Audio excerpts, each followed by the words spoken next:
আন্দোলনের ঝাঁঝ বাড়াতে মরিয়া চাকরিহারারা পরপর দুদিন মিছিলে ডাক চাকরিহারাদের তরফ থেকে। আগামীকাল বেলা 12টায় শিয়ালদা থেকে রানী রাসমণি পর্যন্ত মিছিল করবেন তারা। শুক্রবার বেলা 12টায় করুণাময়ী থেকে এসএসসি পর্যন্ত মিছিল করা হবে।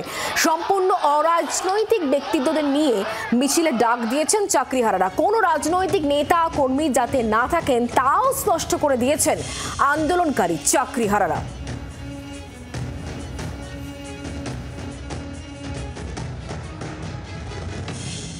আমরা আমাদের মঞ্চের পক্ষ থেকে আগামীকাল আমরা একটা প্রতিবাদ মিছিলের ডাক দিচ্ছি। সেটা শিয়ালদা থেকে রানী রাসমণি পর্যন্ত এই মিছিল আসার জন্য আমরা সকলকে অনুরোধ করছি। পরশুদিন আমরা স্কুল সার্ভিস কমিশনের অভিযানের ডাক দিয়েছি। পরশুদিন আমরাও একইভাবে বলছি আপনাদের, পরশুর জন্যও আমরা একইভাবে আহ্বান জানাচ্ছি।